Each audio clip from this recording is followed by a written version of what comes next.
Okay, we're going to go over how to tilt your pelvis. So the first way that I like to teach how to tilt your pelvis is in a hands and knees position like this. Seems to be easiest to just see and copy and feel out. So in hands and knees like this, you're going to tilt your pelvis forward. This is an anterior pelvic tilt. And tilt your pelvis back. This is a posterior pelvic tilt. Okay? And then you're just going to go back and forth between those positions. Try to feel out what those different positions feel like. This also looks a lot like a cat-cow, only we're just purely isolating movement here at the pelvis. Okay? So once you've practiced this and you've felt how to tilt your pelvis in a hands and knees position, then we can go ahead and try it in a standing position. Okay? So standing, tilt forward. This is anterior pelvic tilt. Tilt back. This is posterior pelvic tilt. Okay?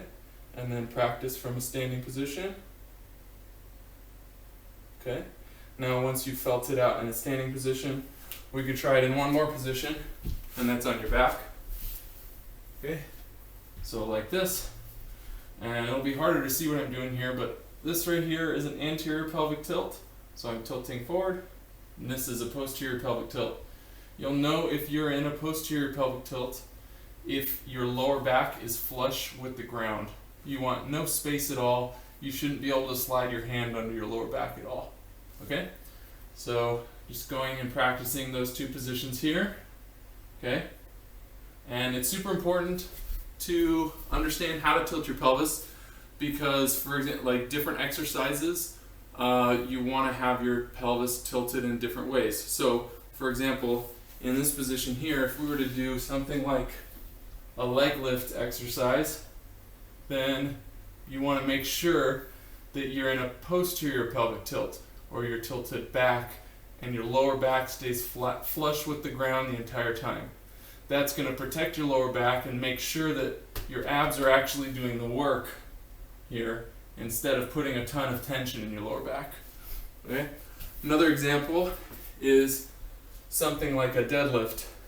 If you were to do a deadlift, so if I were holding weight here, then you would want your pelvis in a neutral position.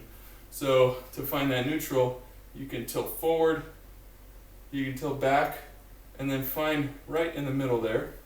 And then you would engage your abs to lock down and keep your spine in neutral, and then you would do a deadlift. Okay? And notice my pelvis is not tilting at all while I'm doing this. I'm keeping it neutral the entire time. Right? So that's a couple of examples of why you would want to know how to tilt your pelvis.